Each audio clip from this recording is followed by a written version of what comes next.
তেওঁ সদায় বহুত ষ্ট্ৰং আছিল আৰু মোক সদায় ষ্ট্ৰং হ'বলৈ তেওঁ মোক শিকাই গৈছে।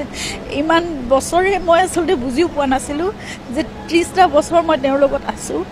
30টা বছৰে তেওঁ প্ৰতি মুহূৰ্তত তেওঁ শিক্ষক হিচাপে নহয়, কিন্তু প্ৰতিটো মুহূৰ্তত তেওঁ মোক এটা এটা কথা মোক শিকাই গৈছে। কিন্তু তেওঁ থাকোঁতে মোৰ শক্তিটো আৰু বহুত বেলেগ আছিল। কিন্তু এতিয়া মই জানিব বিচাৰোঁ আচলতে প্ৰকৃততে ঘটনাটো কি হৈছিল আৰু কিয় এনেকুৱা হ'ব লগা হ'ল এনে এজন ব্যক্তিৰ লগত। যেতিয়া খবৰটো পাইছিলোঁ তেতিয়া মই সিদ্ধাৰ্থকে সুধি আছিলোঁ, কাৰণ কাৰো ফোন লগা নাছিল। পিছলৈ কাৰো ফোন মই একেবাৰে নাপালোঁ। মই ইমান চেষ্টা কৰিছিলোঁ, বিচাৰিছিলোঁ যে মোক আচল ঘটনাটো কি হৈছে কওক। মই কৰি আছিলোঁ ফোন, মই খবৰ তেওঁলোকৰ পৰাই পাইছোঁ প্ৰথম। তাৰপিছত আৰু মই কাকো ফোনত নাই পোৱা, একো মানে ইমান বিচাৰিছিলোঁ যে তেওঁ ভণ্টি আৰু মই ইমান ৰিকুৱেষ্ট কৰিছোঁ সকলোকে যে মোক এবাৰ দেখুৱাই দিয়ক অন্ততঃ কি হৈছে, কেনেকৈ আছে। নাই, একো দেখিবলৈ নাপালোঁ, না ভিডিঅ' পালোঁ, না এটা হেৰি পালোঁ। তাৰপিছত কিন্তু ফেচবুকত বা হেৰিত এইবোৰ ভিডিঅ'বোৰ ওলায়ে আছে এটা এটাকৈ। শেষ মুহূৰ্তৰ ফটোও পাইছোঁ হস্পিটেলৰ ভিতৰত, কিন্তু সেইখন বহুত পিছত দেখিছোঁ। শ্যামকানু মহন্তই কিয় লৈ গ'ল, তাত গৈ পেলাই এজন বন্ধু বুলিয়ে অকল জুবিনৰ দৰে এজন ব্যক্তিক, এটা সত্তাক, এজন শিল্পীক কেনেদৰে ৰাখিব বিচাৰিছিলে সেইটো কথা মই একো বুজিয়ে নাপালোঁ। না কোনো মেডিকেল এছিষ্টেঞ্চ আছিল, না কোনো ছিকিউৰিটি আছিল, না তেওঁৰ প্ৰতি বিশেষ কিবা এটা মানে থকাৰ, তেওঁৰ খোৱাৰ, তেওঁৰ যত্নৰ কাৰণে কিবা এটা বিশেষ কিবা ব্যৱস্থা কৰা হৈছিল বুলিও মোৰ সন্দেহ আছে সেইবোৰ কথাত। তেওঁলোকে জুবিনৰ কোনো সেই একদম ভাগৰুৱা অৱস্থাটো তেওঁক আচলতে আঁতৰাই আনিব লাগিছিল।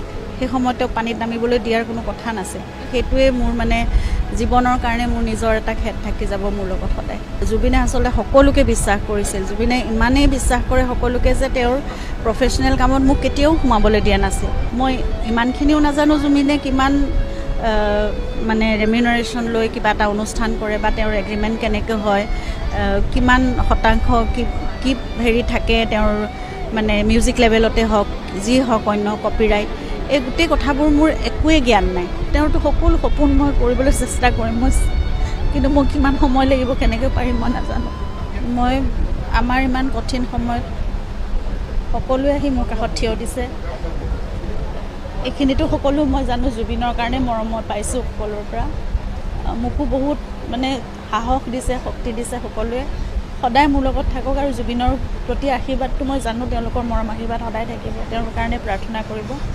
আৰু বহুত সপোন আছিল মানুহজনৰ। মই যিমান পাৰোঁ মই চেষ্টা কৰিম কৰি যাবলৈ। আপোনালোকৰ সহায় সহযোগিতা আপোনালোক লগত থাকিলে। আৰু নতুন প্ৰজন্মৰ কাৰণে জুবিনৰ বহুত সপোন আছিল আচলতে, প্ৰকৃতিৰ কাৰণে সপোন আছিল।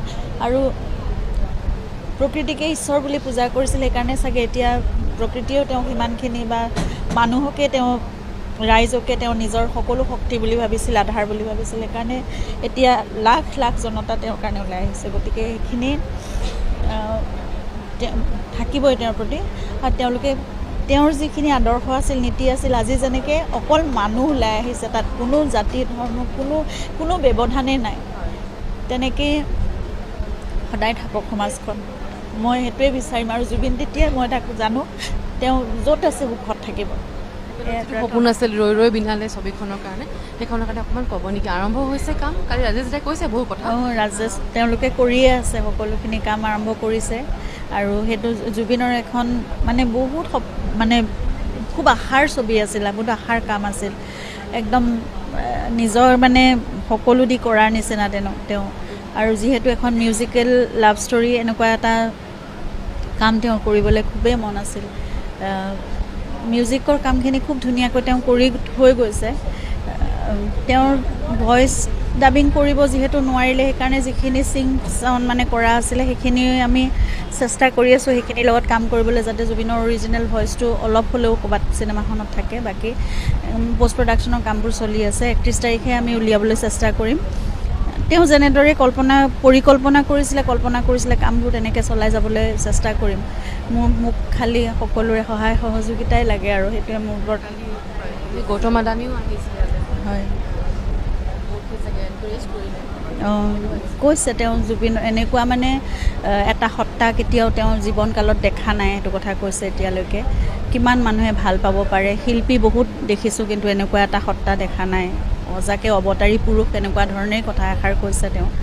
আৰু কৈছে পৰিয়ালৰ লগত সদায় আছোঁ, যদি কিবা পৰিকল্পনা আছে জুবিনৰ লেগেচিটো আগবঢ়াই নিবলৈ তেওঁলোক লগত থাকিব, সেই কথাটোৱে কৈছে। আৰু বাইদেউ আপুনি CIDত কেছ FIR দিছে, অকণমান জনাব। FIR দিছে আৰু কিমান বিশ্বাস আছে, আস্থা আছে গোটেই ইনভেষ্টিগেশ্যনটোৰ ওপৰত অসম চৰকাৰৰ পৰা পুলিচ আৰু প্ৰথম দিনাৰ পৰা অসম চৰকাৰে মানে সকলোৱে, গোটেই ৰাইজে, চৰকাৰে, পুলিচ প্ৰশাসন সকলোৱে সহায় কৰিছে।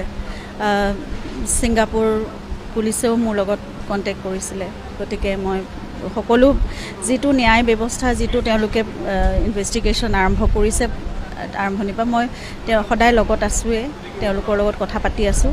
আৰু দেশৰ আইন ব্যৱস্থাৰ ওপৰত সম্পূৰ্ণ আস্থা আছে। আৰু জুবিনৰ বিষয়টো সকলোৱে মই জানো অলপ বিশেষভাৱেই ল'ব, গতিকে ৰাইজৰো দাবী আছে, ৰাইজৰো আশা আছে, আস্থা আছে চৰকাৰৰ ওপৰত হওক, আমাৰ ন্যায় ব্যৱস্থাৰ ওপৰত হওক, আইনৰ ওপৰত। গতিকে সেইখিনি মই পাম বুলি জানো। মই আচল ঘটনাটো কি হৈছিল মই সম্পূৰ্ণভাৱে জানিব বিচাৰোঁ এতিয়াও। যিকেইজন আটাইবোৰ ব্যক্তিৰ বিৰুদ্ধে দিছে, তাত উপস্থিত থকা, সেই ঘটনাৰ দিনাখন সেই সময়ত উপস্থিত থকা সকলোখিনিৰ ওপৰতে দিছোঁ। আৰু তাত নেগলিজেঞ্চ অফ ডিউটিটোতো সম্পূৰ্ণ দেখা গৈছে, যিবোৰ ভিডিঅ' চাৰ্কুলেট হৈ আছে এতিয়া দেখা গৈছে। জুবিন একেবাৰে সম্পূৰ্ণভাৱে তেওঁ এক্সজষ্টেড হৈ গৈছিল। সেই সময়খিনিত আকৌ লাইফ জেকেট নোহোৱাকৈ সাঁতুৰিবলৈ পানীত এৰি দিয়া, এই বস্তুবোৰ আমি আচলতে বহুত দেৰিকৈ দেখিছোঁ। 6-7 দিন যোৱাৰ পিছত আমি এইবোৰ ভিডিঅ' দেখিছোঁ। আৰু শেষৰ সময়টোত, সেই ভাগৰুৱা সময়টোত চাগে মই মানে ভাবিব নোৱাৰোঁ তেওঁৰ বুকুখনে তেতিয়া কি বিচাৰিছিল, আৰু তেতিয়া তেওঁ চাগে মনত কেনেকুৱা এটা অৱস্থা হৈছিল। গতিকে নাই, মই ষ্ট্ৰংলিয়ে মই যিমান পাৰোঁ, কাৰণ তেওঁ সদায় বহুত ষ্ট্ৰং আছিল আৰু মোক সদায় ষ্ট্ৰং হ'বলৈ তেওঁ মোক শিকাই গৈছে। ইমান বছৰে মই আচলতে বুজিও পোৱা নাছিলোঁ যে 30টা বছৰ মই তেওঁৰ লগত আছোঁ। 30টা বছৰে তেওঁ প্ৰতি মুহূৰ্তত তেওঁ শিক্ষক হিচাপে নহয়, কিন্তু প্ৰতিটো মুহূৰ্তত তেওঁ মোক এটা এটা কথা মোক শিকাই গৈছে। গতিকে মই এতিয়া তেওঁ কি বিচাৰিব পাৰে, তেওঁৰ কাৰণে কি কৰিব লাগে, মই সেইটো নিজৰ ওপৰত মই ভাবোঁ মই সবল হৈ কৰিব পাৰিম। কিন্তু তেওঁ থাকোঁতে মোৰ শক্তিটো আৰু বহুত বেলেগ আছিল। কিন্তু এতিয়া মই জানিব বিচাৰোঁ আচলতে প্ৰকৃততে ঘটনাটো কি হৈছিল আৰু কিয় এনেকুৱা হ'ব লগা হ'ল এনে এজন ব্যক্তিৰ লগত।